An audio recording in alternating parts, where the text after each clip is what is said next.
নমস্কার।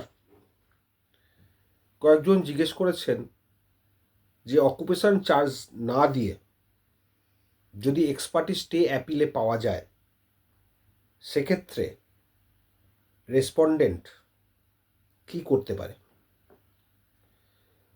দেখুন, কোনো ভ্যালিড ডিগ্রিকে চ্যালেঞ্জ করলে অকুপেশন চার্জ দিতেই হবে, না দিয়ে রাস্তা নেই পালাবার। এবার কথা হলো, প্রথম ডেটেই অকুপেশন চার্জ দিতে হয় না।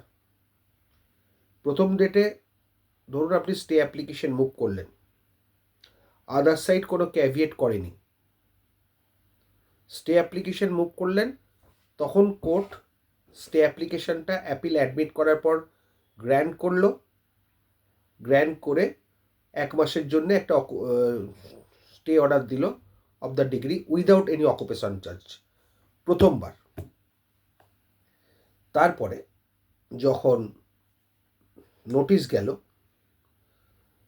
প্লেন্টের এই অ্যাপিলের কপি গেল ডিফেন্ডেন্টের কাছে বা রেসপন্ডেন্টের কাছে, তার সঙ্গে মিম অফ অ্যাপিল গেল, স্টে অ্যাপ্লিকেশন কপি গেল, তখন রেসপন্ডেন্ট অ্যাপিয়ার করলেন, অ্যাপিয়ার করে স্টে অ্যাপ্লিকেশনের এগেনস্টে অপোজ করবেন, রিটিন অবজেকশন দেবেন এবং কত টাকা হওয়া উচিত অকুপেশন চার্জ মার্কেট রেট অনুযায়ী সে সম্বন্ধে একটা তথ্য কোর্টের কাছে দেবেন। সেটা হচ্ছে রেজিস্ট্রি অফিস থেকে রেট বা কোনো ভ্যালুয়েশন, রিসেন্ট ভ্যালুয়েশন ইত্যাদি ইত্যাদি।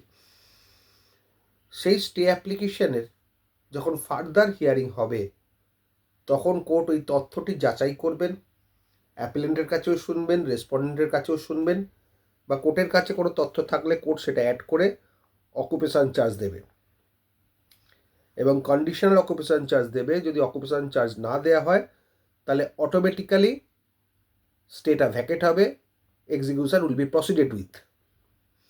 তার মানে ফার্স্ট, যদি রেসপন্ডেন্ট ক্যাভিয়েট করে না থাকে, তখন অ্যাপিল অ্যাডমিট হবে এবং স্টে অ্যাপ্লিকেশান থাকলে সেটাও গ্র্যান্ট হবে for a month or for 20 days or for 15 days বা for a month without any occupation charge.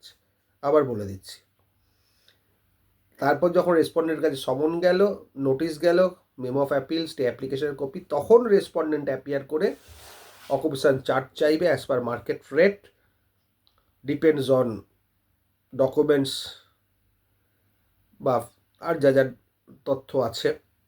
তখন কোর্ট এক্সপার্টি অর্ডার আর দেবে না, ইন্টারিম অর্ডার স্টে দেবে, subject to condition to payment occupation charge within such and such day. On failure, stay order will be vacated automatically, execution case shall be proceeded with. এই হচ্ছে order.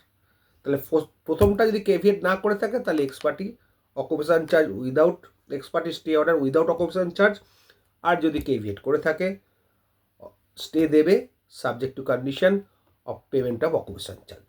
Caveat করাটা খুব দরকার, অনেকেই ভুলটি করেন, কেভিয়েটটি করেন না। এই জন্যে কেভিয়েট করা দরকার, যাতে আপনার কোনো ক্ষতি না হয় প্রথম ডেট থেকে। ভালো থাকবেন।